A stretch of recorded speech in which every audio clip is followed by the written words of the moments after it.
The Scarlet Letter by Nathaniel Hawthorne. Chapter 11. The Interior of a Heart. After the incident last described, the intercourse between the clergyman and the physician, though externally the same, was really of another character than it had previously been. The intellect of Roger Chillingworth had now a sufficiently plain path before it. It was not, indeed, precisely that which he had laid out for himself to tread. Calm, gentle, passionless as he appeared, there was yet, we fear, a quiet depth of malice, hitherto latent, but active now, in this unfortunate old man, which led him to imagine a more intimate revenge than any mortal had ever wreaked upon an enemy.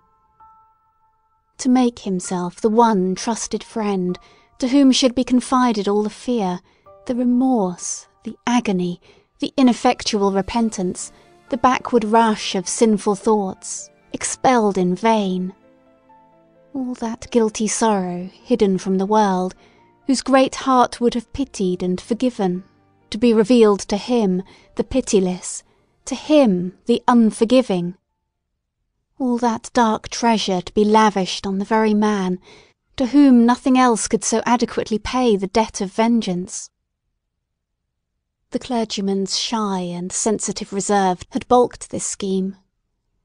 Roger Chillingworth, however, was inclined to be hardly, if at all, less satisfied with the aspect of affairs, which Providence, using the avenger and his victim for its own purposes, and, perchance, pardoning where it seemed most to punish, had substituted for his black devices.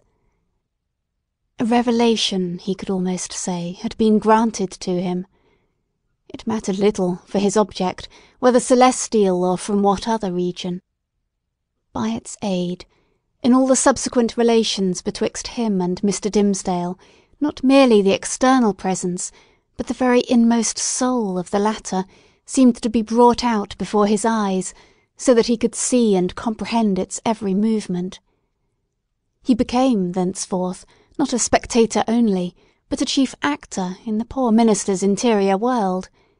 He could play upon him as he chose. Would he arouse him with a throb of agony? The victim was forever on the rack.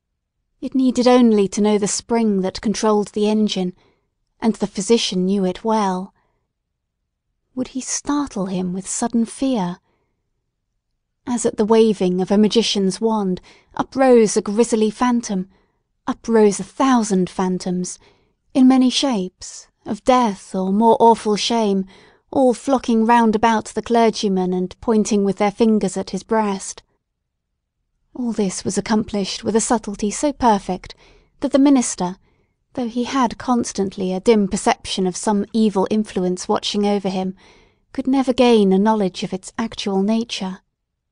True, he looked doubtfully, fearfully, even at times with horror and the bitterness of hatred, at the deformed figure of the old physician.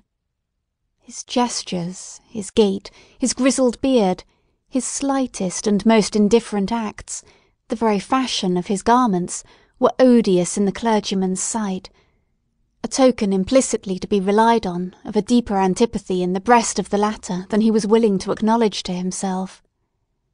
For, as it was impossible to assign a reason for such distrust and abhorrence, so Mr. Dimmesdale, conscious that the poison of one morbid spot was infecting his heart's entire substance, attributed all his presentiments to no other cause.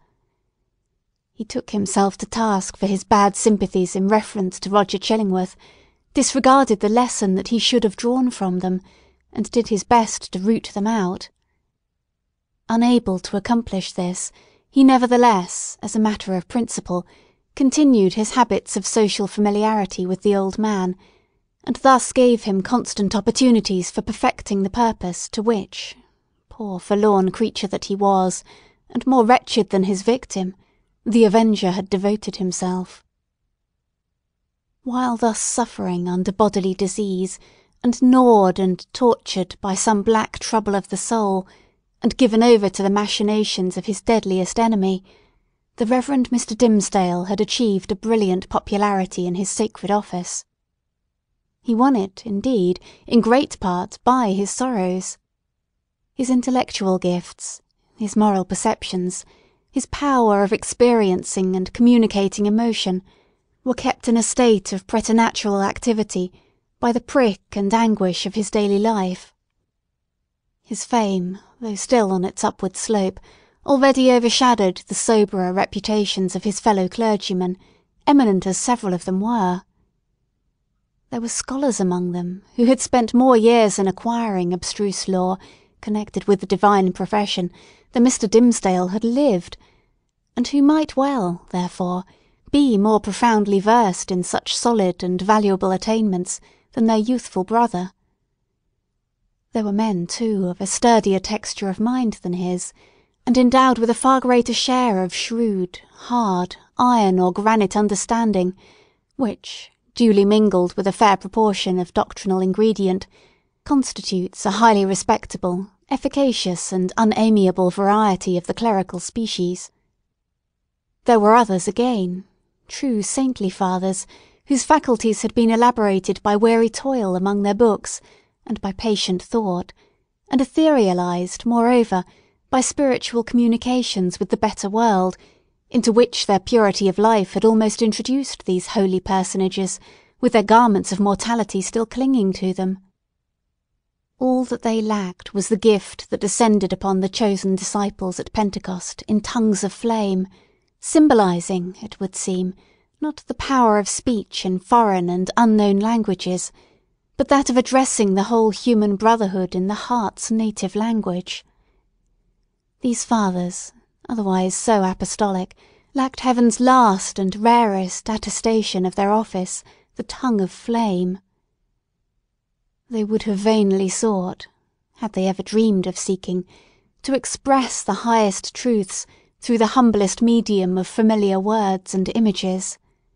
Their voices came down, afar and indistinctly, from the upper heights where they habitually dwelt. Not improbably, it was to this latter class of men that Mr. Dimmesdale, by many of his traits of character, naturally belonged. To the high mountain peaks of faith and sanctity he would have climbed, had not the tendency been thwarted by the burden, whatever it might be, of crime or anguish, beneath which it was his doom to totter.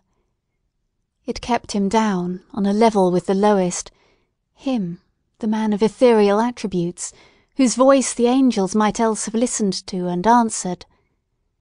But this very burden it was that gave him sympathies so intimate with the sinful brotherhood of mankind, so that his heart vibrated in unison with theirs, and received their pain into itself, and sent its own throb of pain through 1,000 other hearts, in gushes of sad, persuasive eloquence. Oftenest persuasive, but sometimes terrible. The people knew not the power that moved them thus. They deemed the young clergyman a miracle of holiness. They fancied him the mouthpiece of heaven's messages of wisdom and rebuke and love. In their eyes, the very ground on which he trod was sanctified. The virgins of his church grew pale around him, victims of a passion so imbued with religious sentiment that they imagined it to be all religion, and brought it openly, in their white bosoms, as their most acceptable sacrifice before the altar. The aged members of his flock, beholding Mr. Dimmesdale's frame so feeble, while they were themselves so rugged in their infirmity, believed that he would go heavenward before them, and enjoined it upon their children, that their old bones should be buried close to their young pastor's holy grave. And, all this time, perchance, when poor Mr. Dimmesdale was thinking of his grave, he questioned with himself whether the grass would ever grow on it, because an accursed thing must there be buried. It is inconceivable, the agony with which this public veneration tortured him. It was his genuine impulse to adore the truth, and to reckon all things shadow-like and utterly devoid of weight or value, that had not its divine essence as the life within their life. Then, what was he? A substance, or the dimmest of all shadows?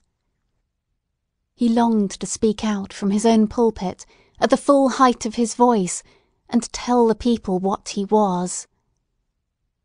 I, whom you behold in these black garments of the priesthood, I, who ascend the sacred desk, and turn my pale face heavenward, taking upon myself to hold communion, in your behalf, with the most high omniscience.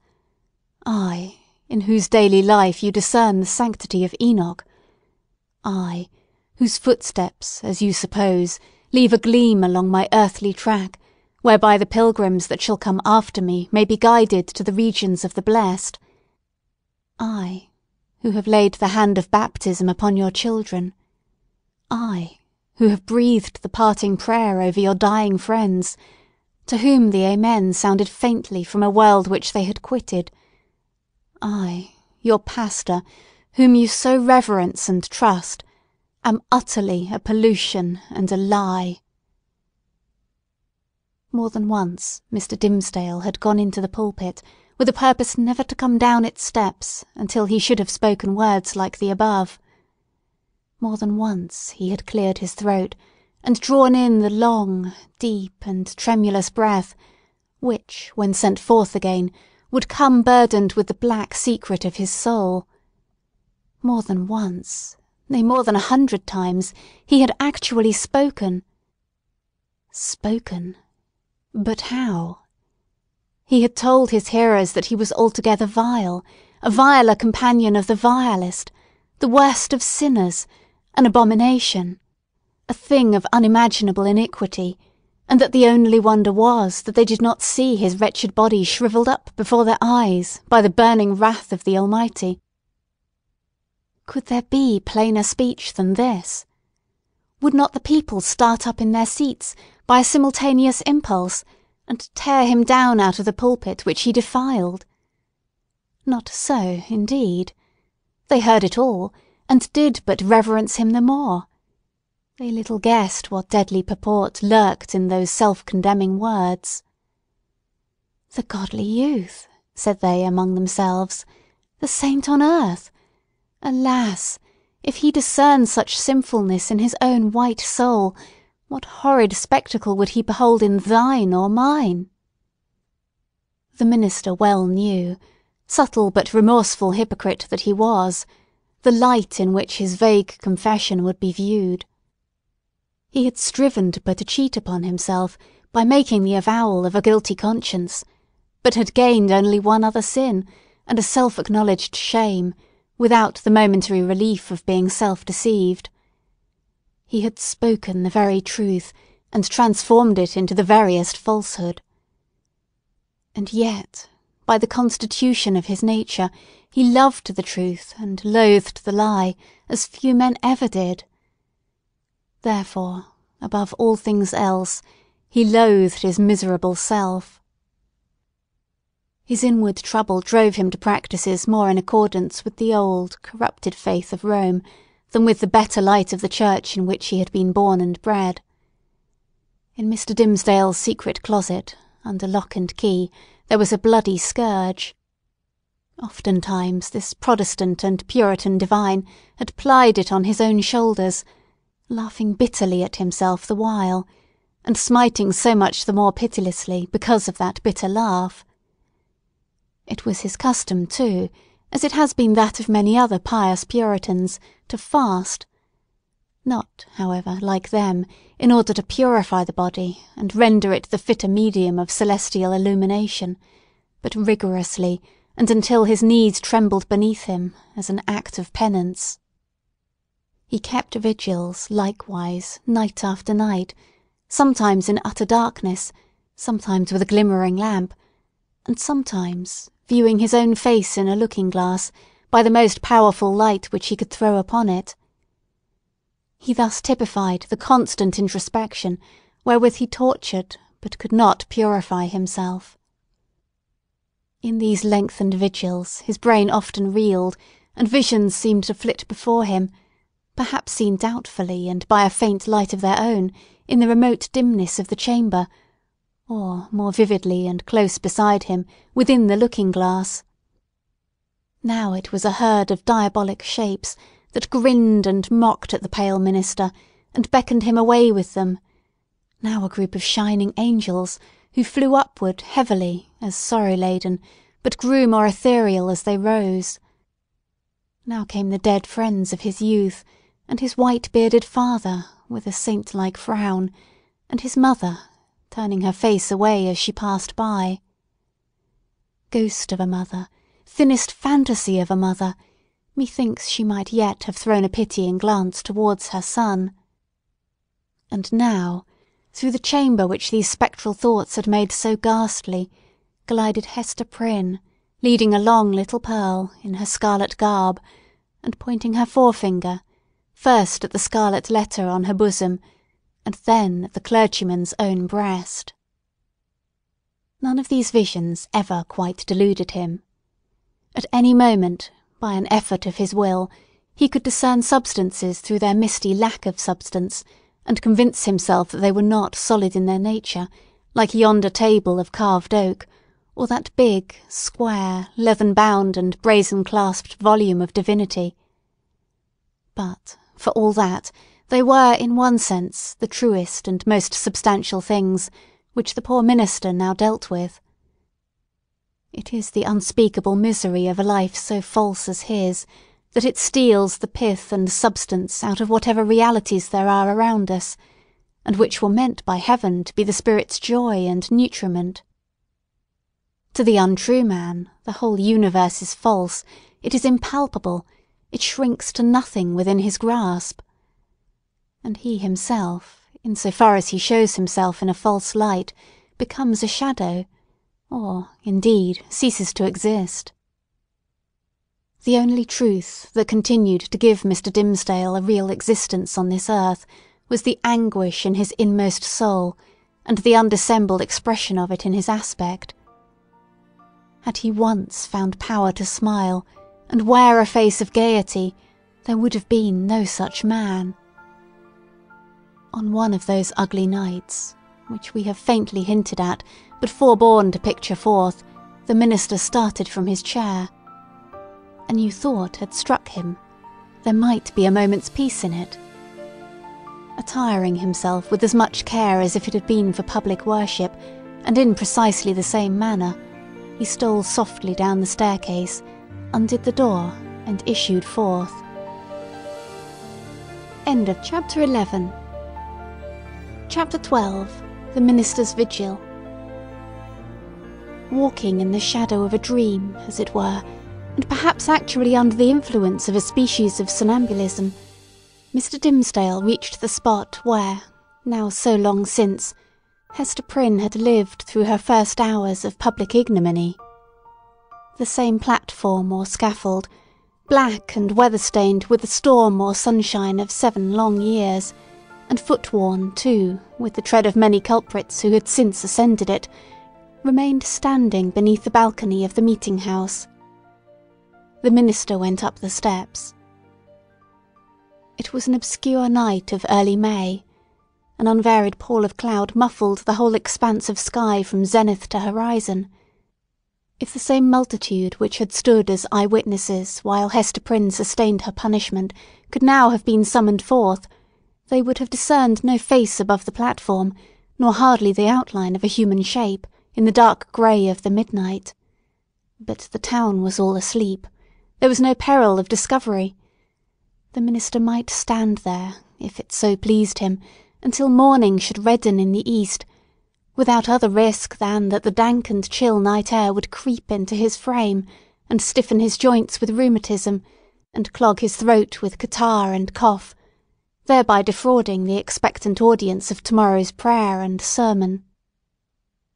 No eye could see him, save that ever-wakeful one which had seen him in his closet wielding the bloody scourge.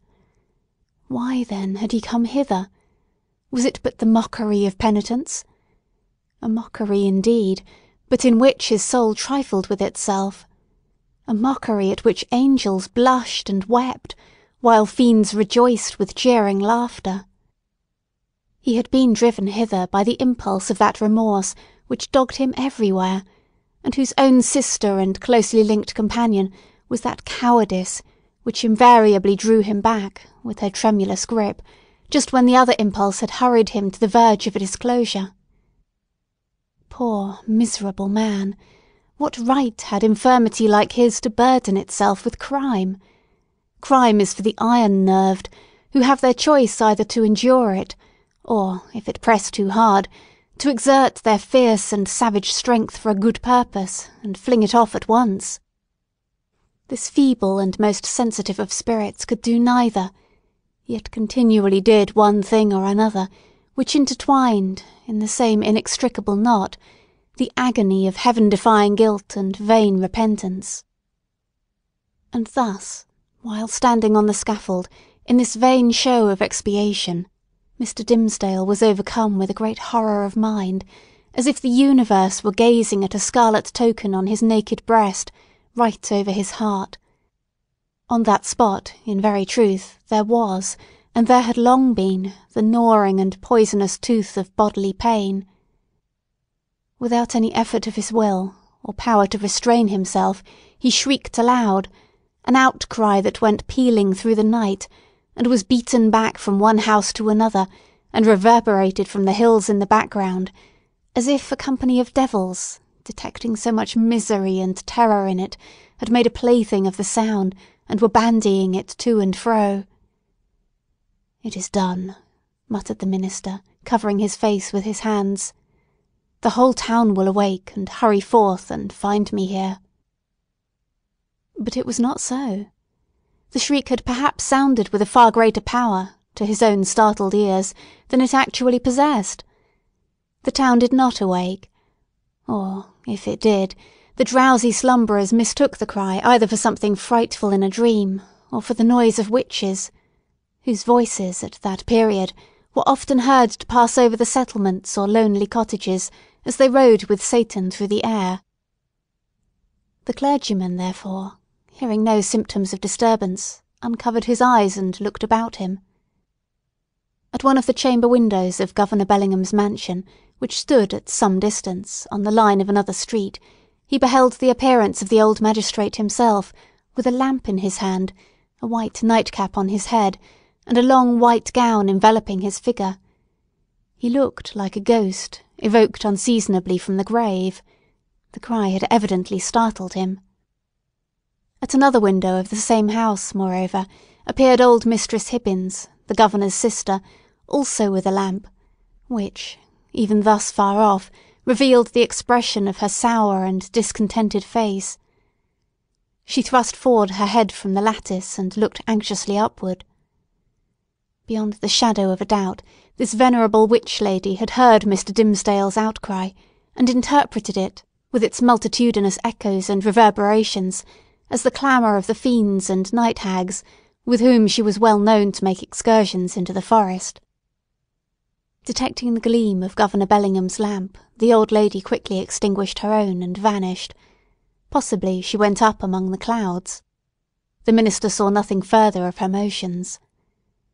The magistrate, after a wary observation of the darkness, into which, nevertheless, he could see but little further than he might into a millstone, retired from the window. The minister grew comparatively calm. His eyes, however, were soon greeted by a little glimmering light, which, at first a long way off, was approaching up the street. It threw a gleam of recognition on here a post and there a garden fence, and here a latticed window-pane, and there a pump, with its full trough of water, and here again an arched door of oak, with an iron knocker, and a rough log for the doorstep.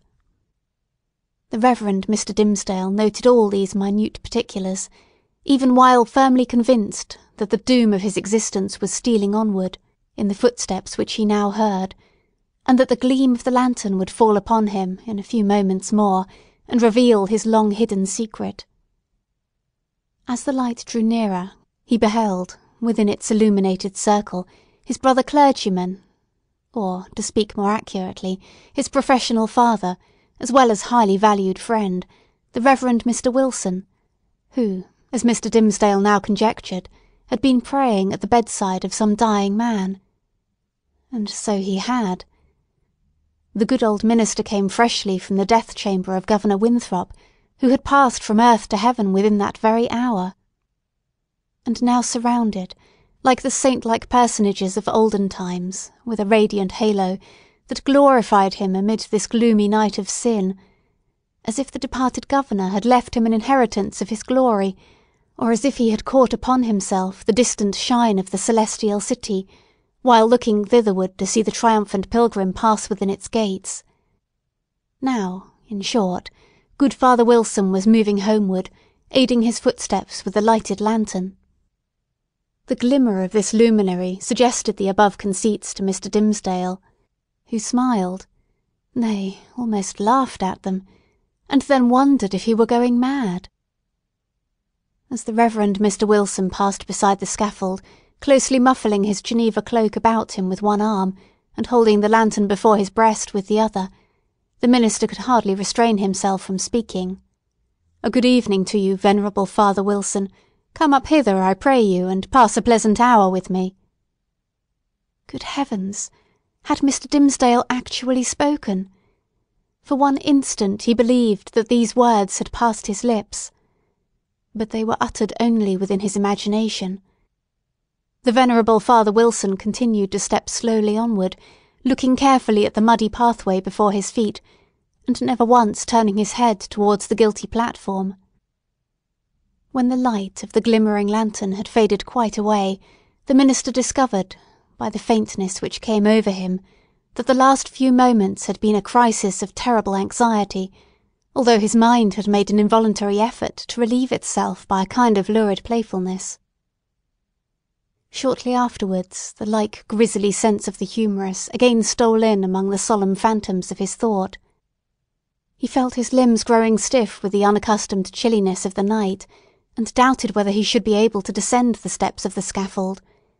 Morning would break and find him there. The neighbourhood would begin to rouse itself. The earliest riser, coming forth in the dim twilight, would perceive a vaguely defined figure aloft on the place of shame, and, half crazed betwixt alarm and curiosity, would go, knocking from door to door, summoning all the people to behold the ghost, as he needs must think it, of some defunct transgressor. A dusky tumult would flap its wings from one house to another. Then, the morning light still waxing stronger, old patriarchs would rise up in great haste, each in his flannel gown, and matronly dames, without pausing to put off their night gear. The whole tribe of decorous personages, who had never heretofore been seen with a single hair of their heads awry, would start into public view, with the disorder of a nightmare in their aspects. Old Governor Bellingham would come grimly forth, with his King James's ruff fastened askew, and Mistress Hibbins, with some twigs of the forest clinging to her skirts, and looking sourer than ever, as having hardly got a wink of sleep after her night ride, and good Father Wilson too, after spending half the night at a deathbed, and liking ill to be disturbed thus early out of his dreams about the glorified saints. Hither, likewise, would come the elders and deacons of Mr. Dimmesdale's church, and the young virgins who so idolized their minister, and had made a shrine for him in their white bosoms, which now, by the by, in their hurry and confusion, they would scantly have given themselves time to cover with their kerchiefs. All people, in a word, would come stumbling over their thresholds and turning up their amazed and horror-stricken visages around the scaffold.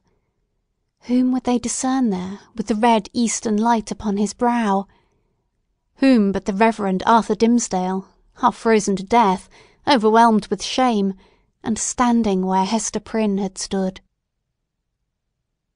Carried away by the grotesque horror of this picture, the minister, unawares, and to his own infinite alarm, burst into a great peal of laughter. It was immediately responded to by a light, airy, childish laugh, in which, with a thrill of the heart, but he knew not whether of exquisite pain or pleasure as acute, he recognised the tones of little Pearl. "Pearl! Little Pearl!" cried he after a moment's pause. Then, suppressing his voice, "Hester, Hester Prynne, are you there?" "Yes, it is Hester Prynne," she replied in a tone of surprise, and the minister heard her footsteps approaching from the sidewalk along which she had been passing. "It is I and my little Pearl." "Whence came you, Hester?" asked the minister. "What sends you hither?" "I have been watching at a deathbed," answered Hester Prynne, "at Governor Winthrop's deathbed, and have taken his measure for a robe, and am now going homeward to my dwelling." "Come up hither, Hester, thou and little Pearl," said the Reverend Mr. Dimmesdale. "Ye have both been here before, but I was not with you. Come up hither once again, and we will stand all three together." She silently ascended the steps, and stood on the platform, holding little Pearl by the hand. The minister felt for the child's other hand, and took it. The moment that he did so, there came what seemed a tumultuous rush of new life, other life than his own, pouring like a torrent into his heart, and hurrying through all his veins, as if the mother and the child were communicating their vital warmth to his half-torpid system. The three formed an electric chain. "Minister," whispered little Pearl. "What wouldst thou say, child?" asked Mr. Dimmesdale. "Wilt thou stand here with mother and me to-morrow noontide?" inquired Pearl. "Nay, not so, my little Pearl," answered the minister, for, with the new energy of the moment, all the dread of public exposure, that had so long been the anguish of his life, had returned upon him, and he was already trembling at the conjunction in which, with a strange joy nevertheless, he now found himself. "Not so, my child. I shall indeed stand with thy mother and thee one other day, but not to-morrow." Pearl laughed and attempted to pull away her hand, but the minister held it fast. "A moment longer, my child," said he. "But wilt thou promise," asked Pearl, "to take my hand and mother's hand to-morrow noontide?" "Not then, Pearl," said the minister, "but another time." "And what other time?" persisted the child. "At the great judgment day," whispered the minister. And, strangely enough, the sense that he was a professional teacher of the truth impelled him to answer the child so. "Then and there, before the judgment seat, thy mother and thou and I must stand together, but the daylight of this world shall not see our meeting." Pearl laughed again. But, before Mr. Dimmesdale had done speaking, a light gleamed far and wide over all the muffled sky. It was doubtless caused by one of those meteors which the night watcher may so often observe burning out to waste in the vacant regions of the atmosphere. So powerful was its radiance that it thoroughly illuminated the dense medium of cloud betwixt the sky and earth. The great vault lightened like the dome of an immense lamp. It showed the familiar scene of the street, with the distinctness of midday, but also with the awfulness that is always imparted to familiar objects by an unaccustomed light. The wooden houses with their jutting stories and quaint gable peaks, the doorsteps and thresholds, with the early grass springing up about them, the garden plots, black with freshly turned earth, the wheel track, little worn, and, even in the market-place, margined with green on either side, all were visible, but with a singularity of aspect that seemed to give another moral interpretation to the things of this world than they had ever borne before. And there stood the minister, with his hand over his heart, and Hester Prynne with the embroidered letter glimmering on her bosom, and little Pearl, herself a symbol, and the connecting link between those two. They stood in the noon of that strange and solemn splendour, as if it were the light that is to reveal all secrets, and the daybreak that shall unite all who belong to one another. There was witchcraft in little Pearl's eyes, and her face, as she glanced upward at the minister, wore that naughty smile which made its expression frequently so elvish. She withdrew her hand from Mr. Dimmesdale's and pointed across the street. But he clasped both his hands over his breast, and cast his eyes towards the zenith. Nothing was more common, in those days, than to interpret all meteoric appearances, and other natural phenomena, that occurred with less regularity than the rise and set of sun and moon, as so many revelations from a supernatural source. Thus a blazing spear, a sword of flame, a bow or a sheaf of arrows, seen in the midnight sky, prefigured Indian warfare. Pestilence was known to have been foreboded by a shower of crimson light. We doubt whether any marked event, for good or evil, ever befell New England, from its settlement down to revolutionary times, of which the inhabitants had not been previously warned by some spectacle of this nature. Not seldom it had been seen by multitudes. Oftener, however, its credibility rested on the faith of some lonely eyewitness, who beheld the wonder through the coloured, magnifying and distorting medium of his imagination, and shaped it more distinctly in his afterthought. It was indeed a majestic idea, that the destiny of nations should be revealed, in these awful hieroglyphics, on the cope of heaven. A scroll so wide might not be deemed too expansive for Providence to write a people's doom upon. The belief was a favourite one with our forefathers, as betokening that their infant commonwealth was under a celestial guardianship of peculiar intimacy and strictness. But what shall we say when an individual discovers a revelation addressed to himself alone, on the same vast sheet of record? In such a case, it could only be the symptom of a highly disordered mental state, when a man, rendered morbidly self-contemplative by long, intense, and secret pain, had extended his egotism over the whole expanse of nature, until the firmament itself should appear no more than a fitting page for his soul's history and fate. We impute it, therefore, solely to the disease in his own eye and heart, that the minister, looking upward to the zenith, beheld there the appearance of an immense letter, the letter A, marked out in lines of dull red light. Not but the meteor may have shown itself at that point, burning duskily through a veil of cloud, but with no such shape as his guilty imagination gave it, or at least with so little definiteness, that another's guilt might have seen another symbol in it. There was a singular circumstance that characterized Mr. Dimmesdale's psychological state at this moment. All the time that he gazed upward to the zenith, he was, nevertheless, perfectly aware that little Pearl was pointing her finger towards Roger Chillingworth, who stood at no great distance from the scaffold. The minister appeared to see him, with the same glance that discerned the miraculous letter.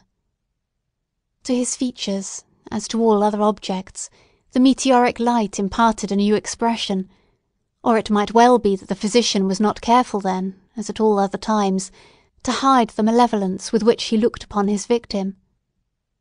Certainly, if the meteor kindled up the sky, and disclosed the earth, with an awfulness that admonished Hester Prynne and the clergyman of the Day of Judgment, then might Roger Chillingworth have passed with them for the arch-fiend, standing there with a smile and scowl to claim his own.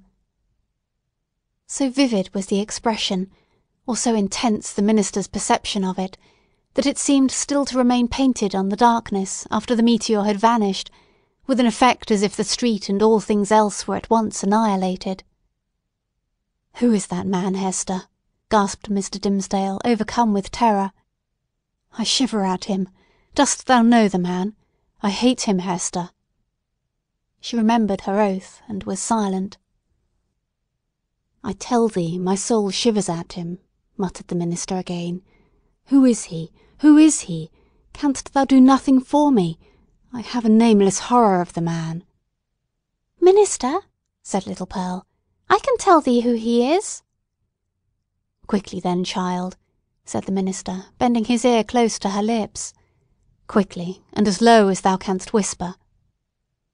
Pearl mumbled something into his ear that sounded indeed like human language, but was only such gibberish as children may be heard amusing themselves with by the hour together. At all events, if it involved any secret information in regard to old Roger Chillingworth, it was in a tongue unknown to the erudite clergyman, and did but increase the bewilderment of his mind.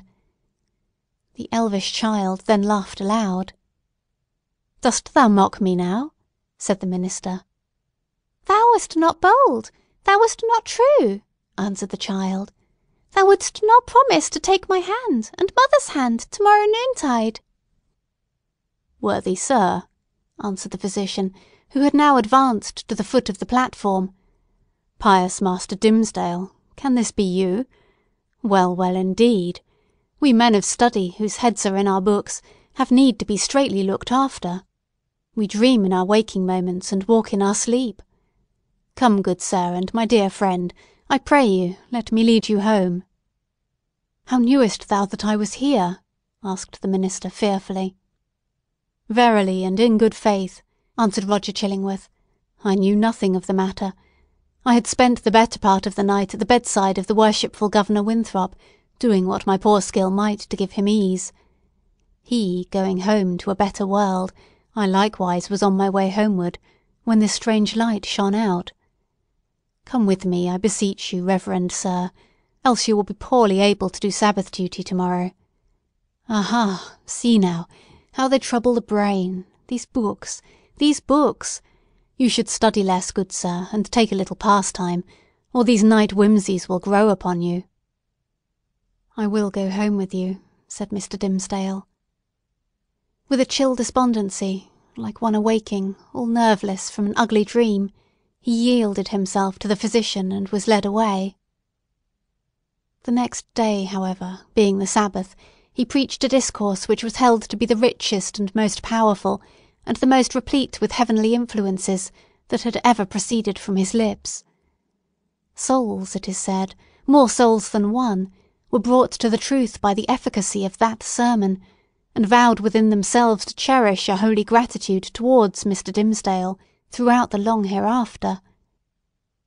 But, as he came down the pulpit steps, the grey-bearded sexton met him, holding up a black glove, which the minister recognised as his own.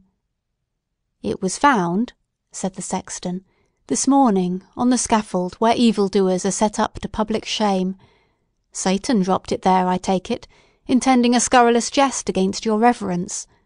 But indeed he was blind and foolish, as he ever and always is. A pure hand needs no glove to cover it." "Thank you, my good friend," said the minister, gravely but startled at heart, for, so confused was his remembrance, that he had almost brought himself to look at the events of the past night as visionary. "Yes, it seems to be my glove indeed." "And since Satan saw fit to steal it, your reverence must needs handle him without gloves henceforward," remarked the old sexton, grimly smiling. "But did your reverence hear of the portent that was seen last night? A great red letter in the sky, the letter A, which we interpret to stand for angel. For, as our good Governor Winthrop was made an angel this past night, it was doubtless held fit that there should be some notice thereof." "No," answered the minister, "I had not heard of it." End of Chapter 12. Chapter 13. Another View of Hester. In her late, singular interview with Mr. Dimmesdale, Hester Prynne was shocked at the condition to which she found the clergyman reduced. His nerves seemed absolutely destroyed. His moral force was abased into more than childish weakness. It grovelled helpless on the ground, even while his intellectual faculties retained their pristine strength, or had perhaps acquired a morbid energy, which disease only could have given them. With her knowledge of a train of circumstances hidden from all others, she could readily infer that, besides the legitimate action of his own conscience, a terrible machinery had been brought to bear, and was still operating on Mr. Dimmesdale's well-being and repose. Knowing what this poor fallen man had once been, her whole soul was moved by the shuddering terror with which he had appealed to her, the outcast woman, for support against his instinctively discovered enemy. She decided, moreover, that he had a right to her utmost aid. Little accustomed, in her long seclusion from society, to measure her ideas of right or wrong by any standard external to herself, Hester saw, or seemed to see, that there lay a responsibility upon her in reference to the clergyman, which she owed to no other, nor to the whole world besides. The links that united her to the rest of humankind, links of flowers, or silk, or gold, or whatever the material, had all been broken. Here was the iron link of mutual crime, which neither he nor she could break. Like all other ties, it brought along with it its obligations. Hester Prynne did not now occupy precisely the same position in which we beheld her during the earlier periods of her ignominy. Years had come and gone. Pearl was now 7 years old. Her mother, with the scarlet letter on her breast, glittering in its fantastic embroidery, had long been a familiar object to the townspeople. As is apt to be the case when a person stands out in any prominence before the community, and, at the same time, interferes with neither public nor individual interests and convenience, a species of general regard had ultimately grown up in reference to Hester Prynne. It is to the credit of human nature that, except where its selfishness is brought into play, it loves more readily than it hates. Hatred, by a gradual and quiet process, will even be transformed to love, unless the change be impeded by a continually new irritation of the original feeling of hostility. In this matter of Hester Prynne there was neither irritation nor irksomeness. She never battled with the public, but submitted, uncomplainingly, to its worst usage. She made no claim upon it, in requital for what she suffered. She did not weigh upon its sympathies. Then, also, the blameless purity of her life during all these years, in which she had been set apart to infamy, was reckoned largely in her favour. With nothing now to lose, in the sight of mankind, and with no hope, and seemingly no wish of gaining anything, it could only be a genuine regard for virtue that had brought the poor wanderer back to its paths. It was perceived, too, that while Hester never put forward even the humblest title to share in the world's privileges, further than to breathe the common air and earn daily bread for little Pearl and herself by the faithful labour of her hands, she was quick to acknowledge her sisterhood with the race of man whenever benefits were to be conferred. None so ready as she to give of her little substance to every demand of poverty, even though the bitter-hearted pauper threw back a gibe in requital of the food brought regularly to his door, or the garments wrought for him by the fingers that could have embroidered a monarch's robe. None so self-devoted as Hester when pestilence stalked through the town. In all seasons of calamity, indeed, whether general or of individuals, the outcast of society at once found her place. She came not as a guest, but as a rightful inmate, into the household that was darkened by trouble, as if its gloomy twilight were a medium in which she was entitled to hold intercourse with her fellow creatures. There glimmered the embroidered letter, with comfort in its unearthly ray. Elsewhere the token of sin, it was the taper of the sick chamber. It had even thrown its gleam, in the sufferer's hard extremity, across the verge of time. It had shown him where to set his foot while the light of earth was fast becoming dim, and ere the light of futurity could reach him. In such emergencies Hester's nature showed itself warm and rich, a wellspring of human tenderness, unfailing to every real demand, and inexhaustible by the largest. Her breast, with its badge of shame, was but the softer pillow for the head that needed one.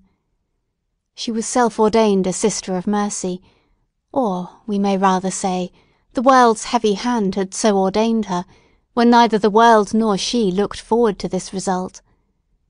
The letter was the symbol of her calling. Such helpfulness was found in her, so much power to do and power to sympathise, that many people refused to interpret the scarlet A by its original signification. They said that it meant able, so strong was Hester Prynne, with a woman's strength. It was only the darkened house that could contain her. When sunshine came again, she was not there. Her shadow had faded across the threshold. The helpful inmate had departed, without one backward glance to gather up the meed of gratitude, if any were in the hearts of those whom she had served so zealously. Meeting them in the street, she never raised her head to receive their greeting. If they were resolute to accost her, she laid her finger on the scarlet letter and passed on. This might be pride, but was so like humility that it produced all the softening influence of the latter quality on the public mind. The public is despotic in its temper. It is capable of denying common justice when too strenuously demanded as a right, but quite as frequently it awards more than justice, when the appeal is made, as despots love to have it made, entirely to its generosity. Interpreting Hester Prynne's deportment as an appeal of this nature, society was inclined to show its former victim a more benign countenance than she cared to be favoured with, or, perchance, than she deserved. The rulers, and the wise and learned men of the community, were longer in acknowledging the influence of Hester's good qualities than the people. The prejudices which they shared in common with the latter were fortified in themselves by an iron framework of reasoning that made it a far tougher labour to expel them. Day by day, nevertheless, their sour and rigid wrinkles were relaxing into something which, in the due course of years, might grow to be an expression of almost benevolence. Thus it was with the men of rank, on whom their eminent position imposed the guardianship of the public morals. Individuals in private life, meanwhile, had quite forgiven Hester Prynne for her frailty. Nay, more, they had begun to look upon the Scarlet Letter as the token, not of that one sin, for which she had borne so long and dreary a penance, but of her many good deeds since. "Do you see that woman with the embroidered badge?" they would say to strangers. "It is our Hester, the town's own Hester, who is so kind to the poor, so helpful to the sick, so comfortable to the afflicted." Then, it is true, the propensity of human nature to tell the very worst of itself, when embodied in the person of another, would constrain them to whisper the black scandal of bygone years. It was none the less a fact, however, that in the eyes of the very men who spoke thus, the Scarlet Letter had the effect of a cross on a nun's bosom. It imparted to the wearer a kind of sacredness, which enabled her to walk securely amid all peril.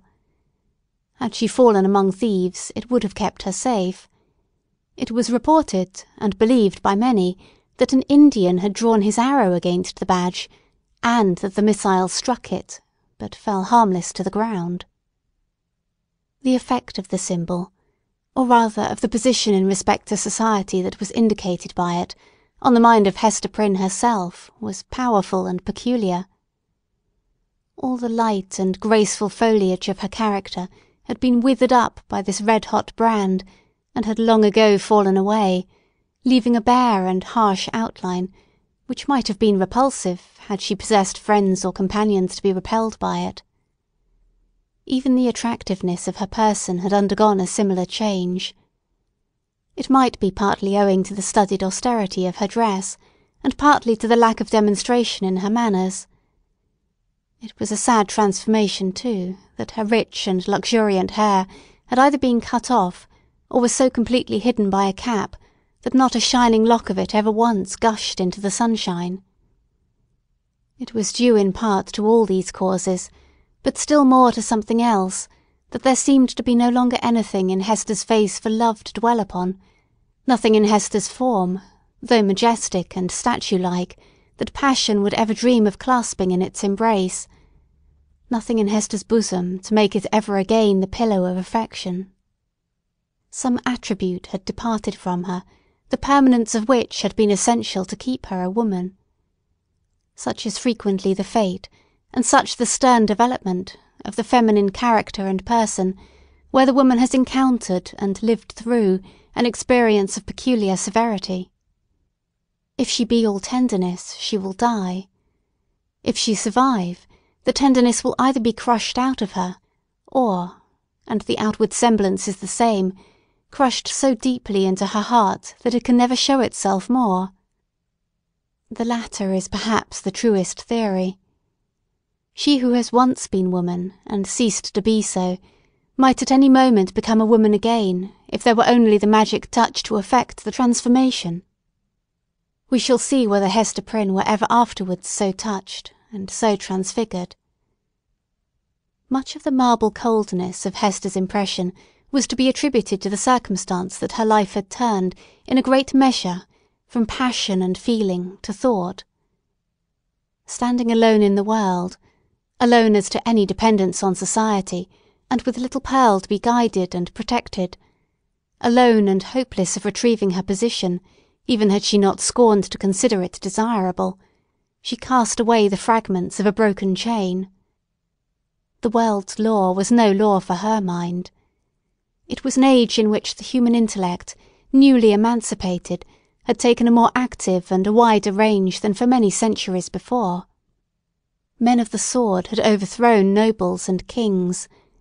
Men bolder than these had overthrown and rearranged, not actually, but within the sphere of theory, which was their most real abode, the whole system of ancient prejudice, wherewith was linked much of ancient principle. Hester Prynne imbibed the spirit.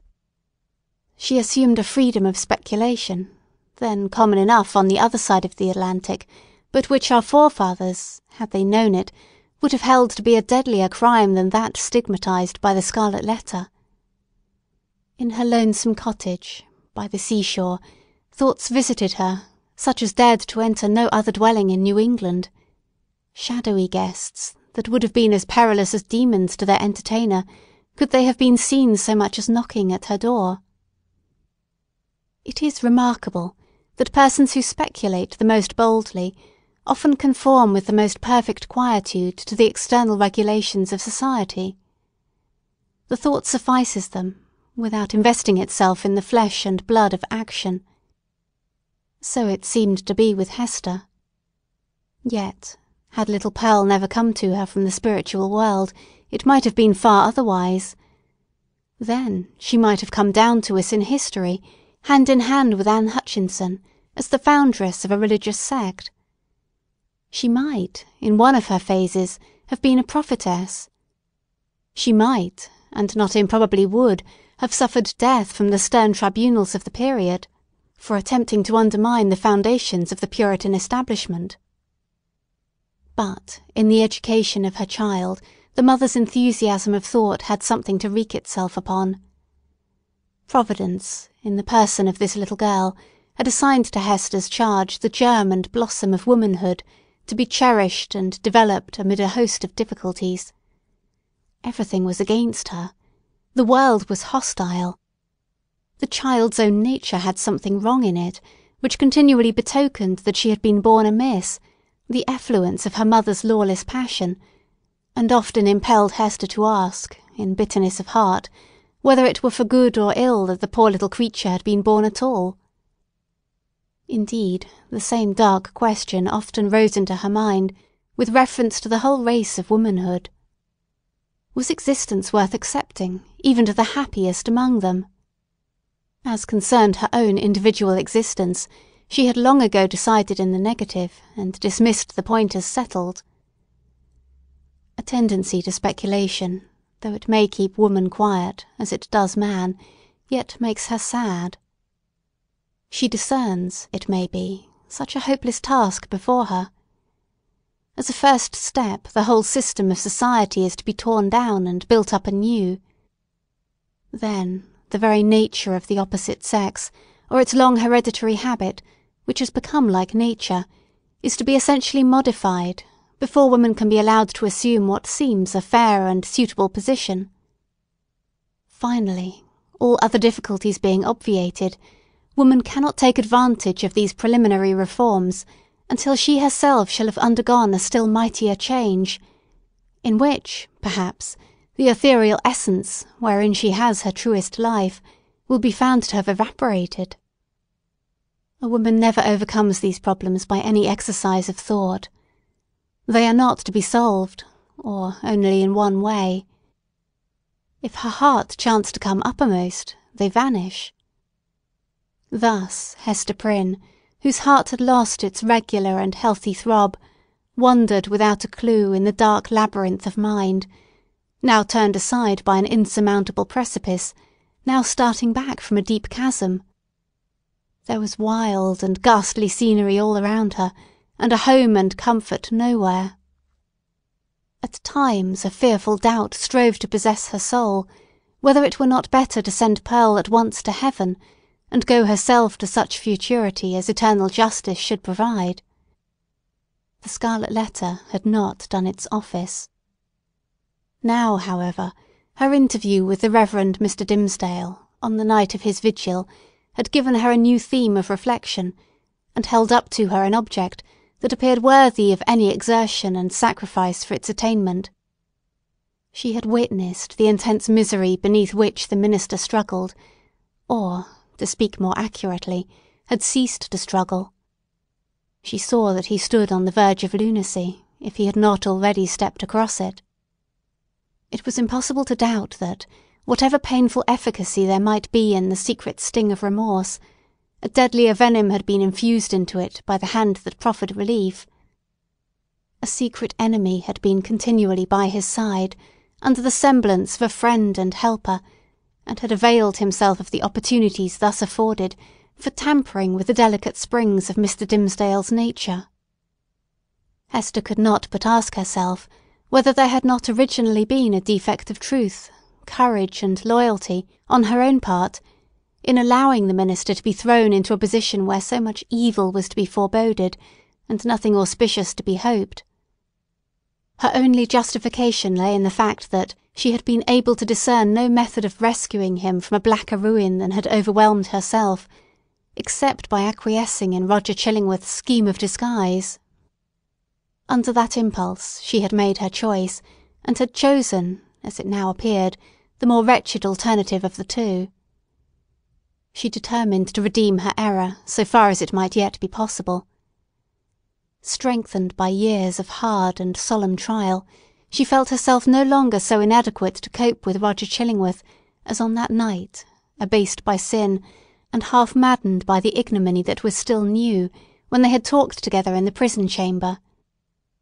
She had climbed her way since then to a higher point. The old man, on the other hand, had brought himself nearer to her level, or perhaps below it, by the revenge which he had stooped for. In fine, Hester Prynne resolved to meet her former husband, and do what might be in her power for the rescue of the victim on whom he had so evidently set his grip. The occasion was not long to seek. One afternoon, walking with Pearl in a retired part of the peninsula, she beheld the old physician, with a basket on one arm and a staff in the other hand, stooping along the ground, in quest of roots and herbs to concoct his medicine withal. End of Chapter 13. Chapter 14. Hester and the Physician. Hester bade little Pearl run down to the margin of the water, and play with the shells and tangled seaweed until she should have talked a while with yonder gatherer of herbs. So the child flew away like a bird, and, making bare her small white feet, went pattering along the moist margin of the sea.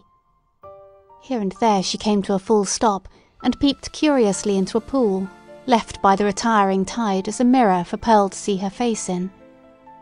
Forth peeped at her, out of the pool, with dark glistening curls around her head, and an elf smile in her eyes, the image of a little maid, whom Pearl, having no other playmate, invited to take her hand and run a race with her. But the visionary little maid on her part beckoned likewise, as if to say, "This is a better place, come thou into the pool." And Pearl, stepping in, mid-leg deep, beheld her own white feet at the bottom, while out of a still lower depth came the gleam of a kind of fragmentary smile, floating to and fro in the agitated water. Meanwhile her mother had accosted the physician. "I would speak a word with you," said she, "a word that concerns us much." "Aha! And is it Mistress Hester that has a word for old Roger Chillingworth?" answered he, raising himself from his stooping posture. "With all my heart. Why, mistress, I hear good tidings of you on all hands. No longer ago than yester-eve, a magistrate, a wise and godly man, was discoursing of your affairs, Mistress Hester, and whispered me that there had been question concerning you in the council. It was debated whether or no, with safety to the common weal, yonder scarlet letter might be taken off your bosom. On my life, Hester, I made my entreaty to the worshipful magistrate that it might be done forthwith." "It lies not in the pleasure of the magistrate to take off this badge," calmly replied Hester. "Were I worthy to be quit of it, it would fall away of its own nature, or be transformed into something that should speak a different purport." "Nay, then, wear it, if it suit you better. rejoined he. A woman must needs follow her own fancy, touching the adornment of her person. The letter is gaily embroidered, and shows right bravely on your bosom." All this while Hester had been looking steadily at the old man, and was shocked, as well as wonder-smitten, to discern what a change had been wrought upon him within the past 7 years. It was not so much that he had grown older, for though the traces of advancing life were visible, he bore his age well, and seemed to retain a wiry vigour and alertness. But the former aspect of an intellectual and studious man, calm and quiet, which was what she best remembered in him, had altogether vanished, and been succeeded by an eager, searching, almost fierce, yet carefully guarded look. It seemed to be his wish and purpose to mask this expression with a smile, but the latter played him false and flickered over his visage so derisively that the spectator could see his blackness all the better for it. Ever and anon, too, there came a glare of red fire out of his eyes, as if the old man's soul were on fire, and kept on smouldering duskily within his breast, until, by some casual puff of passion, it was blown into a momentary flame. This he repressed, as speedily as possible, and strove to look as if nothing of the kind had happened. In a word, Roger Chillingworth was a striking evidence of man's faculty of transforming himself into a devil, if he will only, for a reasonable space of time, undertake a devil's office. This unhappy person had effected such a transformation by devoting himself, for 7 years, to the constant analysis of a heart full of torture, and deriving his enjoyment thence, and adding fuel to those fiery tortures which he analysed and gloated over. The scarlet letter burned on Hester Prynne's bosom.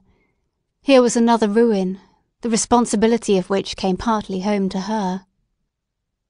"What see you in my face?" asked the physician, "that you look at it so earnestly?" "Something that would make me weep, if there were any tears bitter enough for it," answered she. "But let it pass. It is of yonder miserable man that I would speak." "And what of him?" cried Roger Chillingworth eagerly, as if he loved the topic, and were glad of an opportunity to discuss it with the only person of whom he could make a confidant. "Not to hide the truth, Mistress Hester, my thoughts happen just now to be busy with the gentleman, so speak freely, and I will make answer." "When we last spake together," said Hester, "now 7 years ago, it was your pleasure to extort a promise of secrecy, as touching the former relation betwixt yourself and me. As the life and good fame of yonder man were in your hands, there seemed no choice to me, save to be silent, in accordance with your behest. Yet it was not without heavy misgivings that I thus bound myself, for, having cast off all duty towards other human beings, there remained a duty towards him, and something whispered me that I was betraying it in pledging myself to keep your counsel. Since that day no man is so near to him as you. You tread behind his every footstep. You are beside him, sleeping and waking. You search his thoughts. You burrow and rankle in his heart. Your clutch is on his life, and you cause him to die daily a living death, and still he knows you not. In permitting this, I have surely acted a false part by the only man to whom the power was left me to be true." "What choice had you?" asked Roger Chillingworth. "My finger, pointed at this man, would have hurled him from his pulpit into a dungeon, there peradventure to the gallows." "It had been better so," said Hester Prynne. "What evil have I done the man?" asked Roger Chillingworth again. "I tell thee, Hester Prynne, the richest fee that ever physician earned from monarch could not have bought such care as I have wasted on this miserable priest. But for my aid, his life would have burned away in torments within the first 2 years after the perpetration of his crime and thine. For, Hester, his spirit lacked the strength that could have borne up, as thine has, beneath a burden like thy scarlet letter. Oh, I could reveal a goodly secret. But enough. What art can do I have exhausted on him. That he now breathes and creeps about on earth is owing all to me." "Better he had died at once," said Hester Prynne. "Yea, woman, thou sayest truly," cried old Roger Chillingworth, letting the lurid fire of his heart blaze out before her eyes. "Better had he died at once. Never did mortal suffer what this man has suffered, and all in the sight of his worst enemy. He has been conscious of me. He has felt an influence dwelling always upon him like a curse. He knew, by some spiritual sense, for the Creator never made another being so sensitive as this, he knew that no friendly hand was pulling at his heartstrings, and that an eye was looking curiously into him, which sought only evil, and found it. But he knew not that the eye and hand were mine. With the superstition common to his brotherhood, he fancied himself given over to a fiend, to be tortured with frightful dreams and desperate thoughts, the sting of remorse and despair of pardon, as a foretaste of what awaits him beyond the grave. But it was the constant shadow of my presence, the closest propinquity of the man whom he had most vilely wronged, and who had grown to exist only by this perpetual poison of the direst revenge. Yea, indeed, he did not err. There was a fiend at his elbow. A mortal man, with once a human heart, has become a fiend for his especial torment." The unfortunate physician, while uttering these words, lifted his hands with a look of horror, as if he had beheld some frightful shape, which he could not recognise, usurping the place of his own image in a glass. It was one of those moments, which sometimes occur only at the interval of years, when a man's moral aspect is faithfully revealed to his mind's eye. Not improbably, he had never before viewed himself as he did now. "Hast thou not tortured him enough?" said Hester, noticing the old man's look. "Has he not paid thee all?" "No, no, he has but increased the debt," answered the physician, and as he proceeded his manner lost its fiercer characteristics and subsided into gloom. "Dost thou remember me, Hester, as I was 9 years agone? Even then I was in the autumn of my days, nor was it the early autumn. But my life had been made up of earnest, studious, thoughtful, quiet years, bestowed faithfully for the increase of mine own knowledge, and faithfully too, though this latter object was but casual to the other, faithfully for the advancement of human welfare. No life had been more peaceful and innocent than mine, few lives so rich with benefits conferred. Dost thou remember me? Was I not, though you might deem me cold, nevertheless a man thoughtful for others, craving little for himself, kind, true, just, and of constant, if not warm, affections? Was I not all this?" "All this and more," said Hester. "And what am I now?" demanded he, looking into her face and permitting the whole evil within him to be written on his features. "I have already told thee what I am. A fiend. Who made me so?" "It was myself!" cried Hester, shuddering. "It was I, not less than he. Why hast thou not avenged thyself on me?" "I have left thee to the Scarlet letter," replied Roger Chillingworth. "If that have not avenged me, I can do no more." He laid his finger on it with a smile. "It has avenged thee," answered Hester Prynne. "I judged no less," said the physician.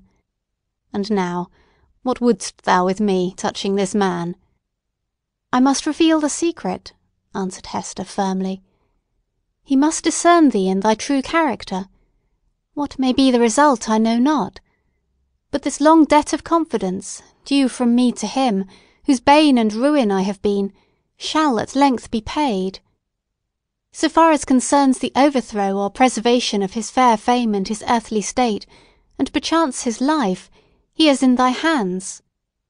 Nor do I, whom the Scarlet letter has disciplined to truth, though it be the truth of red-hot iron entering into the soul, nor do I perceive such advantage in his living any longer a life of ghastly emptiness, that I shall stoop to implore thy mercy. Do with him as thou wilt. There is no good for him, no good for me, no good for thee. There is no good for little Pearl. There is no path to guide us out of this dismal maze." "Woman, I could well nigh pity thee," said Roger Chillingworth, unable to restrain a thrill of admiration too, for there was a quality almost majestic in the despair which she expressed. "Thou hadst great elements. Peradventure, had thou met earlier with a better love than mine, this evil had not been.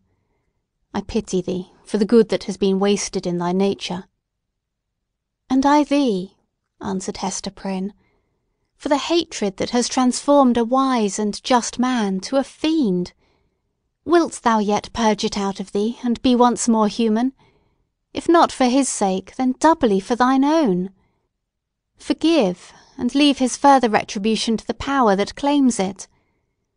I said, but now, that there could be no good event for him, or thee, or me, who are here wandering together in this gloomy maze of evil, and stumbling at every step over the guilt wherewith we have strewn our path. It is not so. There might be good for thee, and thee alone, since thou hast been deeply wronged, and has it at thy will to pardon. Wilt thou give up that only privilege? Wilt thou reject that priceless benefit?" "Peace, Hester, peace," replied the old man, with gloomy sternness. "It is not granted me to pardon. I have no such power as thou tellest me of. My old faith, long forgotten, comes back to me, and explains all that we do, and all we suffer. By thy first step awry, thou didst plant the germ of evil, but since that moment it has all been a dark necessity. Ye that have wronged me are not sinful, save in a kind of typical illusion. Neither am I fiend-like, who have snatched a fiend's office from his hands. It is our fate. Let the black flower blossom as it may. Now go thy ways, and deal as thou wilt with yonder man." He waved his hand, and betook himself again to his employment of gathering herbs. End of Chapter 14. Chapter 15. Hester and Pearl. So Roger Chillingworth, a deformed old figure, with a face that haunted men's memories longer than they liked, took leave of Hester Prynne, and went stooping away along the earth. He gathered here and there a herb, or grubbed up a root, and put it into the basket on his arm. His grey beard almost touched the ground as he crept onward. Hester gazed after him a little while, looking with a half-fantastic curiosity to see whether the tender grass of early spring would not be blighted beneath him, and show the wavering track of his footsteps, sere and brown, across its cheerful verdure. She wondered what sort of herbs they were, which the old man was so sedulous to gather. Would not the earth, quickened to an evil purpose by the sympathy of his eye, greet him with poisonous shrubs, of species hitherto unknown, that would start up under his fingers? Or might it suffice him that every wholesome growth should be converted into something deleterious and malignant at his touch? Did the sun, which shone so brightly everywhere else, really fall upon him? Or was there, as it rather seemed, a circle of ominous shadow moving along with his deformity, whichever way he turned himself? And whither was he now going? Would he not suddenly sink into the earth, leaving a barren and blasted spot, where, in due course of time, would be seen deadly nightshade, dogwood, henbane, and whatever else of vegetable wickedness the climate could produce, all flourishing with hideous luxuriance? Or would he spread bat's wings and flee away, looking so much the uglier the higher he rose towards heaven? "Be it sin or no," said Hester Prynne bitterly, as still she gazed after him, "I hate the man." She upbraided herself for the sentiment, but could not overcome or lessen it. Attempting to do so, she thought of those long-past days, in a distant land, when he used to emerge at eventide from the seclusion of his study, and sit down in the firelight of their home, and in the light of her nuptial smile. He needed to bask himself in that smile, he said, in order that the chill of so many lonely hours among his books might be taken off the scholar's heart. Such scenes had once appeared not otherwise than happy, but now, as viewed through the dismal medium of her subsequent life, they classed themselves among her ugliest remembrances. She marvelled how such scenes could have been. She marvelled how she could ever have been wrought upon to marry him. She deemed it her crime most to be repented of that she had ever endured, and reciprocated, the lukewarm grasp of his hand, and had suffered the smile of her lips and eyes to mingle and melt into his own. And it seemed a fouler offence committed by Roger Chillingworth than any which had since been done him, that, in the time when her heart knew no better, he had persuaded her to fancy herself happy by his side. "Yes, I hate him," repeated Hester, more bitterly than before. "He betrayed me. He has done me worse wrong than I did him." Let men tremble to win the hand of woman, unless they win along with it the utmost passion of her heart. Else it may be their miserable fortune, as it was Roger Chillingworth's, when some mightier touch than their own may have awakened all her sensibilities, to be reproached even for the calm content, the marble image of happiness, which they will have imposed upon her as the warm reality. But Hester ought long ago to have done with this injustice. What did it betoken? Had 7 long years, under the torture of the Scarlet Letter, inflicted so much of misery, and wrought out no repentance? The emotions of that brief space, while she stood gazing after the crooked figure of old Roger Chillingworth, threw a dark light on Hester's state of mind, revealing much that she might not otherwise have acknowledged to herself. He being gone, she summoned back her child. "Pearl! Little Pearl! Where are you?" Pearl, whose activity of spirit never flagged, had been at no loss for amusement while her mother talked with the old gatherer of herbs. At first, as already told, she had flirted fancifully with her own image in a pool of water, beckoning the phantom forth, and, as it declined to venture, seeking a passage for herself into its sphere of impalpable earth and unattainable sky. Soon finding, however, that either she or the image was unreal, she turned elsewhere for better pastime. She made little boats out of birch bark and freighted them with snail shells, and sent out more ventures on the mighty deep than any merchant in New England, but the larger part of them foundered near the shore.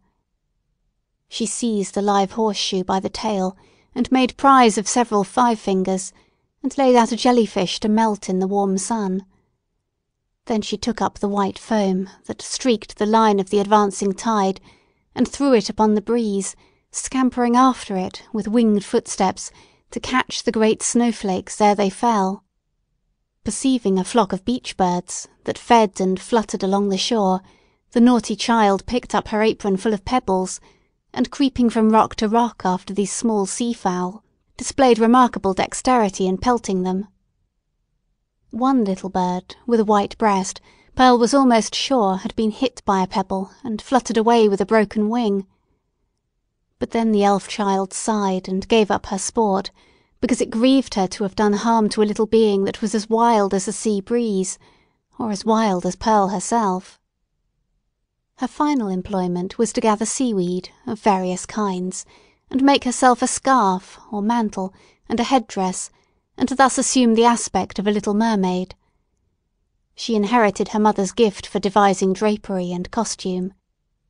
As the last touch to her mermaid's garb, Pearl took some eel-grass, and imitated, as best she could, on her own bosom, the decoration with which she was so familiar on her mother's. A letter, the letter A, but freshly green instead of scarlet. The child bent her chin upon her breast, and contemplated this device with strange interest, even as if the one only thing for which she had been sent into the world was to make out its hidden import. "I wonder if mother will ask me what it means," thought Pearl. Just then she heard her mother's voice, and flitting along as lightly as one of the little sea-birds, appeared before Hester Prynne, dancing, laughing, and pointing her finger to the ornament upon her bosom. "My little Pearl," said Hester, after a moment's silence, "the green letter, and on thy childish bosom has no purport. But dost thou know, my child, what this letter means which thy mother is doomed to wear?" "Yes, mother," said the child. "It is the great letter A. Thou hast taught me in the horn-book." Hester looked steadily into her little face, but, though there was that singular expression which she had so often remarked in her black eyes, she could not satisfy herself whether Pearl really attached any meaning to the symbol. She felt a morbid desire to ascertain the point. "Dost thou know, child, wherefore thy mother wears this letter?" "Truly do I," answered Pearl, looking brightly into her mother's face. "It is for the same reason that the minister keeps his hand over his heart." "And what reason is that?" asked Hester, half smiling at the absurd incongruity of the child's observation, but, on second thoughts, turning pale. "What has the letter to do with any heart save mine?" "Nay, mother, I have told all I know," said Pearl, more seriously than she was wont to speak. "Ask yonder old man whom thou hast been talking with. It may be he can tell. But in good earnest now, mother dear, what does this scarlet letter mean, and why dost thou wear it on thy bosom? And why does the minister keep his hand over his heart?" She took her mother's hand in both her own, and gazed into her eyes with an earnestness that was seldom seen in her wild and capricious character. The thought occurred to Hester that the child might really be seeking to approach her with childlike confidence, and doing what she could, and as intelligently as she knew how, to establish a meeting point of sympathy. It showed Pearl in an unwonted aspect. Heretofore the mother, while loving her child with the intensity of a soul affection, had schooled herself to hope for little other return than the waywardness of an April breeze, which spends its time in airy sport, and has its gusts of inexplicable passion, and is petulant in its best of moods, and chills oftener than caresses you when you take it to your bosom, in requital of which misdemeanours it will sometimes, of its own vague purpose, kiss your cheek with a kind of doubtful tenderness, and play gently with your hair, and then be gone about its other idle business, leaving a dreamy pleasure at your heart. And this, moreover, was a mother's estimate of the child's disposition. Any other observer might have seen few but unamiable traits, and have given them a far darker colouring. But now the idea came strongly into Hester's mind that Pearl, with her remarkable precocity and acuteness, might already have approached the age when she could be made a friend, and entrusted with as much of her mother's sorrows as could be imparted, without irreverence to either the parent or the child. In the little chaos of Pearl's character there might be seen emerging, and could have been from the very first, the steadfast principles of an unflinching courage, an uncontrollable will, a sturdy pride, which might be disciplined into self-respect, and a bitter scorn of many things which, when examined, might be found to have the taint of falsehood in them. She possessed affections, too, though hitherto acrid and disagreeable, as are the richest flavours of unripe fruit. With all these sterling attributes, thought Hester, the evil which she inherited from her mother must be great indeed, if a noble woman do not grow out of this elfish child. Pearl's inevitable tendency to hover about the enigma of the scarlet letter seemed an innate quality of her being. From the earliest epoch of her conscious life she had entered upon this as her appointed mission. Hester had often fancied that Providence had a design of justice and retribution in endowing the child with this marked propensity, but never, until now, had she bethought herself to ask, whether, linked with that design, there might not likewise be a purpose of mercy and beneficence. If little Pearl were entertained with faith and trust as a spirit messenger no less than an earthly child, might it not be her errand to soothe away the sorrow that lay cold in her mother's heart and converted it into a tomb, and to help her to overcome the passion, once so wild, and even yet neither dead nor asleep, but only imprisoned within the same tomb-like heart? Such were some of the thoughts that now stirred in Hester's mind, with as much vivacity of impression as if they had actually been whispered into her ear. And there was little Pearl, all this while, holding her mother's hand in both her own, and turning her face upward, while she put these searching questions, once, and again, and still a third time. "What does the letter mean, mother? And why dost thou wear it? And why does the minister keep his hand over his heart?" "What shall I say?" thought Hester to herself. "No, if this be the price of the child's sympathy, I cannot pay it." Then she spoke aloud. "Silly Pearl," said she, "what questions are these? There are many things in this world that a child must not ask about. What know I of the minister's heart? And as for the scarlet letter, I wear it for the sake of its gold thread." In all the 7 bygone years, Hester Prynne had never before been false to the symbol on her bosom. It may be that it was the talisman of a stern and severe, but yet a guardian spirit, who now forsook her, as recognizing that, in spite of his strict watch over her heart, some new evil had crept into it, or some old one had never been expelled. As for little Pearl, the earnestness soon passed out of her face. But the child did not see fit to let the matter drop. 2 or 3 times, as her mother and she went homeward, and as often as supper-time, and while Hester was putting her to bed, and once after she seemed to be fairly asleep, Pearl looked up with mischief gleaming in her black eyes. "Mother," said she, "what does the scarlet letter mean?" And the next morning, the first indication the child gave of being awake was by popping up her head from the pillow and making that other inquiry, which she had so unaccountably connected with her investigations about the scarlet letter. "Mother, mother, why does the minister keep his hand over his heart?" "Hold thy tongue, naughty child," answered her mother, with an asperity that she had never permitted herself before. "Do not tease me, else I shall shut thee into the dark closet." End of Chapter 15. Chapter 16. A Forest Walk. Hester Prynne remained constant in her resolve to make known to Mr. Dimmesdale, at whatever risk of present pain or ulterior consequences, the true character of the man who had crept into his intimacy.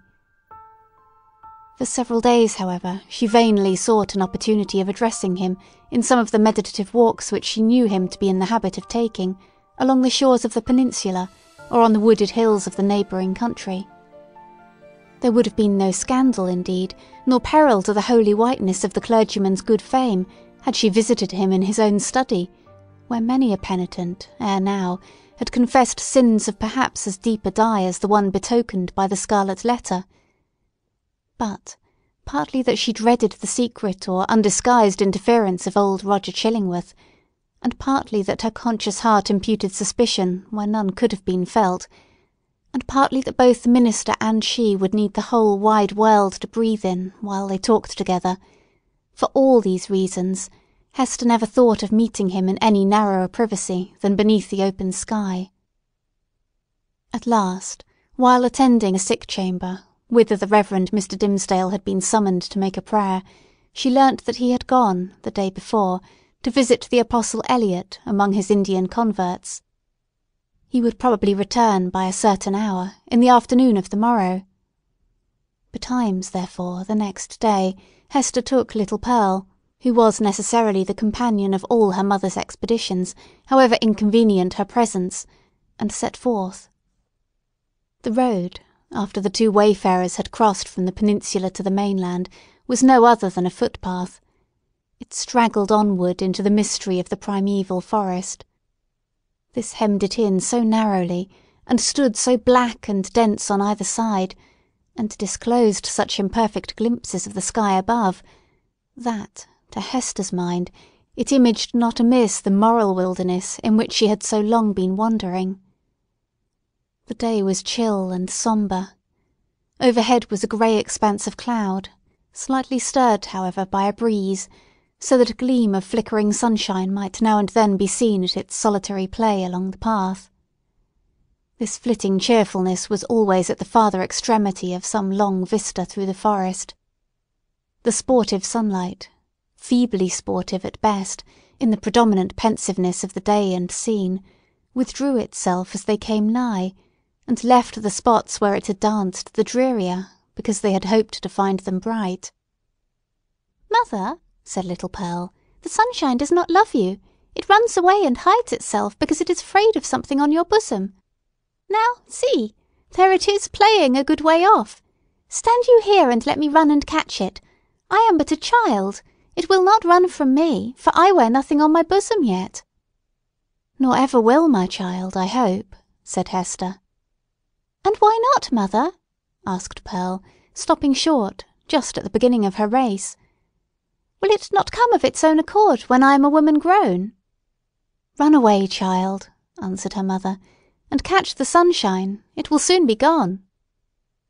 Pearl set forth at a great pace, and, as Hester smiled to perceive, did actually catch the sunshine, and stood laughing in the midst of it, all brightened by its splendour, and scintillating with a vivacity excited by rapid motion. The light lingered about the lonely child, as if glad of such a playmate, until her mother had drawn almost nigh enough to step into the magic circle too. "It will go now," said Pearl, shaking her head. "See," answered Hester, smiling. "Now I can stretch out my hand and grasp some of it." As she attempted to do so, the sunshine vanished.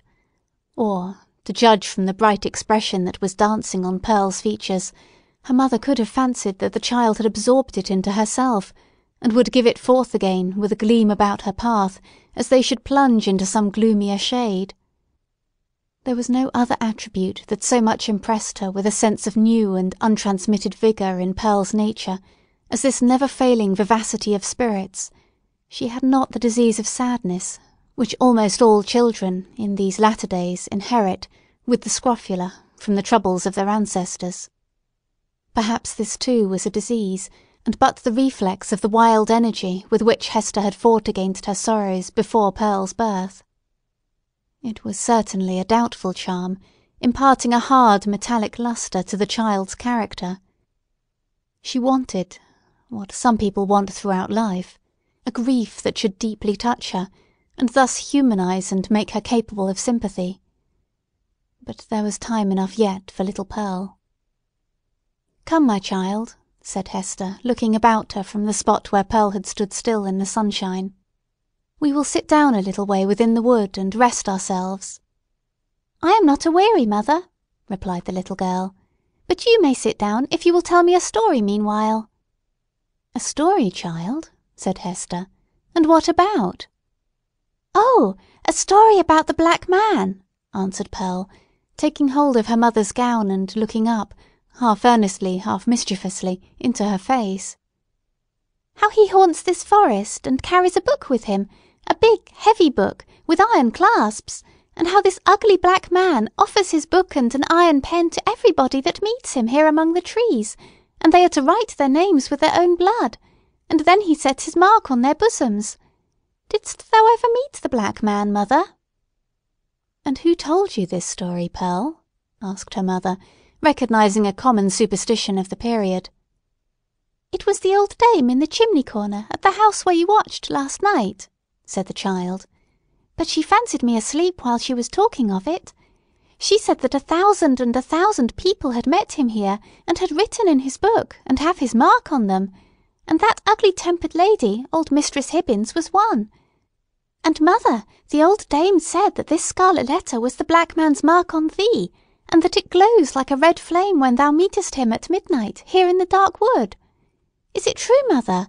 And dost thou go to meet him in the night-time?" "Didst thou ever awake and find thy mother gone?" asked Hester. "Not that I remember," said the child. "If thou fearest to leave me in our cottage, thou mightest take me along with thee. I would very gladly go. But, mother, tell me now, is there such a Black Man, and didst thou ever meet him, and is this his mark?" "Wilt thou let me be at peace, if I once tell thee?" asked her mother. "Yes, if thou tellest me all," answered Pearl. "Once in my life I met the Black Man," said her mother. "This scarlet letter is his mark." Thus conversing, they entered sufficiently deep into the wood to secure themselves from the observation of any casual passenger along the forest track. Here they sat down on a luxuriant heap of moss, which, at some epoch of the preceding century, had been a gigantic pine, with its roots and trunk in the darksome shade, and its head aloft in the upper atmosphere. It was a little dell where they had seated themselves, with a leaf-strewn bank rising gently on either side, and a brook flowing through the midst, over a bed of fallen and drowned leaves. The trees impending over it had flung down great branches from time to time, which choked up the current and compelled it to form eddies and black depths at some points, while, in its swifter and livelier passages, there appeared a channel-way of pebbles and brown sparkling sand. Letting the eyes follow along the course of the stream, they could catch the reflected light from its water at some short distance within the forest, but soon lost all traces of it amid the bewilderment of tree trunks and underbrush, and here and there a huge rock covered over with grey lichens. All these giant trees and boulders of granite seemed intent on making a mystery of the course of this small brook, fearing perhaps that, with its never-ceasing loquacity, it should whisper tales out of the heart of the old forest whence it flowed, or mirror its revelations on the smooth surface of a pool.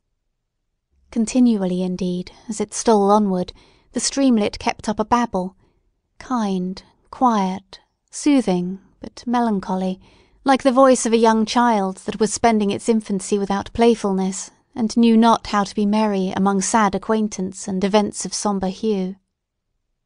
"Oh, brook! Oh, foolish and tiresome little brook!" cried Pearl, after listening a while to its talk. "Why art thou so sad? Pluck up a spirit, and do not be all the time sighing and murmuring."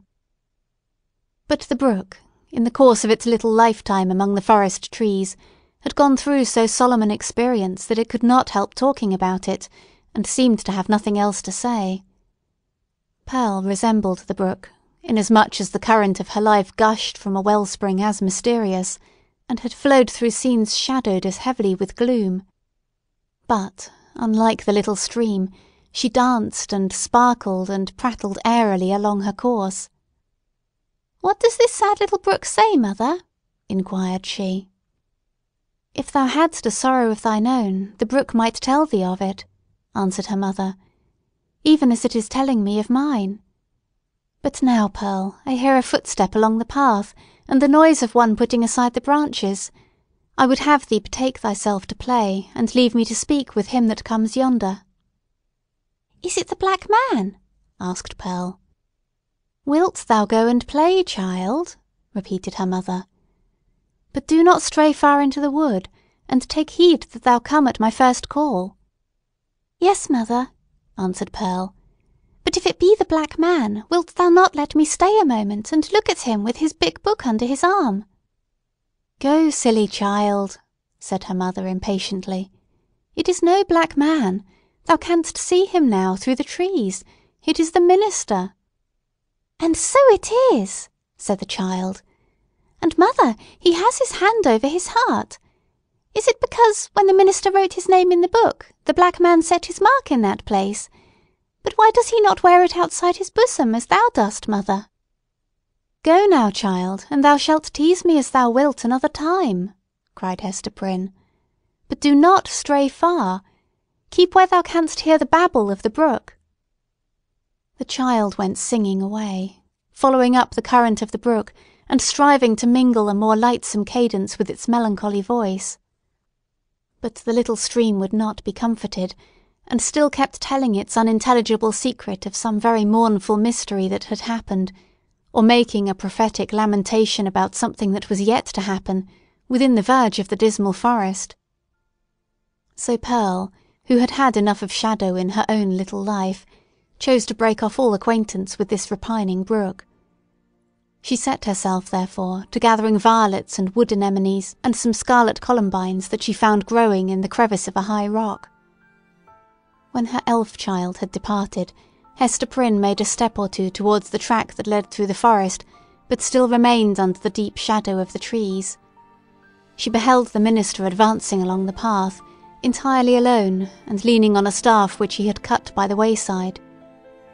He looked haggard and feeble, and betrayed a nerveless despondency in his air, which had never so remarkably characterised him in his walks about the settlement, nor in any other situation where he deemed himself liable to notice. Here it was woefully visible, in this intense seclusion of the forest, which of itself would have been a heavy trial to the spirits. There was a listlessness in his gait, as if he saw no reason for taking one step farther, nor felt any desire to do so, but would have been glad, could he be glad of anything, to fling himself down at the root of the nearest tree, and lie there, passive for evermore. The leaves might bestrew him, and the soil gradually accumulate and form a little hillock over his frame, no matter whether there were life in it or no.